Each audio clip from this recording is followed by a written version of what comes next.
शेतकरी बांधवांनो, आता आपण पाहतोय की केंद्र शासन असेल किंवा महाराष्ट्र शासन असेल तर शेतावरच वेगवेगळ्या प्रकारच्या जैविक निविष्ठा तयार करण्याच्या अनुषंगानं प्रचार प्रसिद्धी चालू आहे.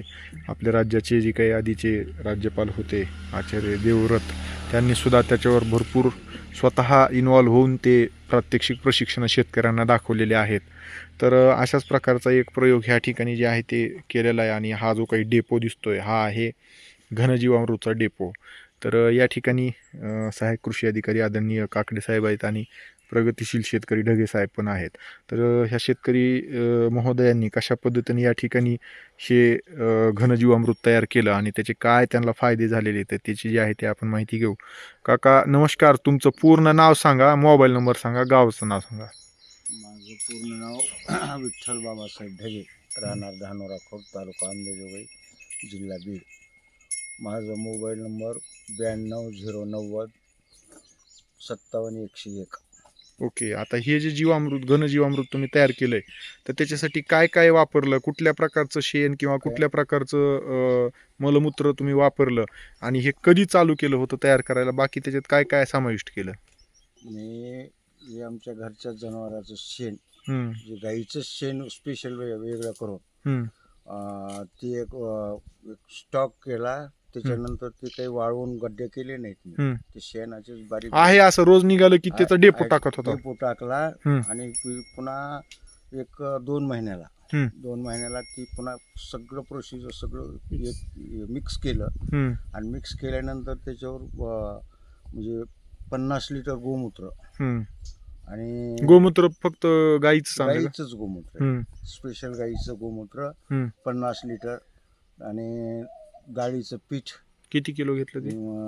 जवळपास 20 किलो 20-25 कुठल्या किलो. डाळीचं घेतलं हे? हरभऱ्याचं हरभऱ्याचं, बरं. हां, हरभऱ्याची डाळीचं 25 किलो ते घेतलं हां, आणि 50 लिटर ते करून हां. असं एक 200-400 किलोचा अंदाज शेण असेल, तसं काही मोजून टाकलेलं नव्हतं. ओके. हां, आणि ती सगळं मिसळून एक 5 किलो गूळ टाकला त्याच्यात. बरं. गुळाचं पाणी तयार करून. गुळाचं पाणी तयार केलं हम्म, आणि ते सगळं मिळून सगळाच एक सट हम्म, एक जीव काढविला हम्म, आणि ती गोळा करून ठेवलं होतं. हम्म. आणि त्याच्यानंतर पुन्हा खाली एक साडी टाकली होती सावलीला, असे आपल्या झाडाच्या सावलीला.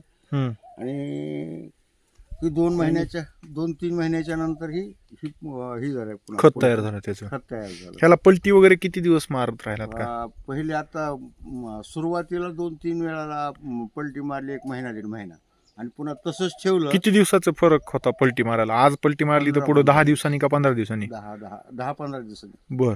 ओके. 15 दिवसाला आपलं. आणि ह्याला सतत पाणी देत होतात का? नाही, उगं शिडकावा टाकत. किती दिवसाला टाकत होतात छिडकावा? तसंच रोज समजा रोज पाणी टाकत होतात का? हो. बर बर. ओके. तर शेतकरी बांधवांनो पाहू शकता या ठिकाणी हे अशा पद्धतीने हे घनजीवामृत तयार करत असताना पाणी टाकल्यामुळं आसपासची जी काही हे सगळी जी झाडं आहेत मग ते जांभळीचं आहे, त्याच्यानंतर आंबा आहे, जांबाचं आहे, सगळ्या प्रकारचे हे झाडं सगळं. तर त्याच्या मुळ्या ज्या आहेत पाणी घेणाऱ्या ग्रहण करणाऱ्या मुळ्या बघा, हे सगळ्या मुळ्या कधीच आपल्याला माहिती आहे की जमिनीच्या खालीच असतात, वर येत नाहीत. पण पाण्याच्या उपलब्धतेच्या अनुषंगाने ह्या मुळ्या वर आल्या आणि हे अक्षरशः साडीच्या त्या ह्याच्या खाली टाकलेल्या साडीतून वर येऊन अशा पद्धतीनं त्याचं प्रचंड मोठं जाळं जे आहे ते ह्या ठिकाणी ह्या घनजीवामृताच्या डेपोमध्ये गेलेलं आहे. त्याचं कारण की पाणी उपलब्धतेच्या अनुषंगाने हे आलेलं आहे आणि त्याला बाजूला ह्या जिवंत मुळ्या जबरदस्त त्याची वाढ पूर्ण जारवा ह्या ठिकाणी जे आहे ते डेव्हलप झालेला आहे. प्रचंड मोठा असा हा जारवा ह्या ठिकाणी जे आहे ते तयार झाला आहे. ह्याच्यावर एक आहे की ह्युमिफिकेशन आणि ह्या सगळ्या गोष्टी ह्या ठिकाणी होतात आणि त्याच्यामुळं सुद्धा अन्नद्रव्य उपलब्धता, पाणी उपलब्धता ह्या सगळ्या गोष्टी या ठिकाणी होतात. तर हे एकदम हे डेपो म्हणजे एकदम सजीव असा डेपो किंवा मायक्रोबियल ॲक्टिव्हिटी चांगली होऊन इथं जबरदस्त असं चांगलं कुजलेलं चहाच्या पत्तीसारखं खत तयार झाले. तर साहेब काय सांगाल हे जे काही तयार केलेला प्रकल्प आहे त्यांनी, तर त्याच्यावर सतत हे शेतकरी 4 ते 5 वर्षापासून सेंद्रिय शेती करतात. सेंद्रिय शेती म्हणण्यापेक्षा पूर्ण जी निविष्ट आहे त्यांच्या शेतातल्या आपल्या शेतातच तयार करून. आता ह्यांनी तुमच्याकडे काय काय तयार आहे? माझ्याकडे फळाचा ती फळ अर्क आहे. हा, ओके, फळ 10 ड्रम थेरी मधले हा, निविष्ठा. त्याच्यानंतर तुमचं ते बेलाचा अर्क आहे. बर पोटॅशसाठी. हा, हा, पोटॅशसाठी बेलाचा आणि अर्क आहे. फुलाचा अर्क आहे. फुलाचा अर्क आहे. बर आंब्याचा अर्क आहे. ओके. हे तुम्ही कसं वापरता?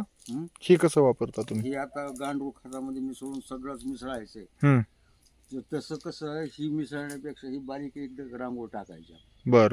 आपला खत टाकतो पण हो, तसंच टाकायचं. हा, आणि त्याच्यानंतर पुन्हा हे खत टाकायचं. बर रासायनिक गांडूळ खत, खत. गांडूळ खत. ओके. आणि रासायनिक खत बी आणून ठेवलं. आता हे सगळं कसं आहे, मग सगळे एकात्मिक जे आहे ते तुम्ही त्याचं व्यवस्थापन करता. सगळं हा मिक्स करून ओके. पुन्हा ती ड्रीपच्या ही नळ्या फिळ्या हे सगळं केले. आता हे ड्रीप हम्म. नाही, हम्म. पण त्या तुट्या लावल्यात. हम्म. सगळ्याच तुट्या. हम्म. फक्त कॉक चालू करायचा त्याचा. 9 कॉक चालू, आपलं 8 काकू चालू करायचे. हम्म. पुढच्या 8 मध्ये सोडायचे. बर.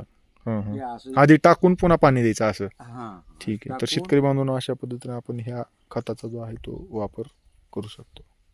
मी आता पुन्हा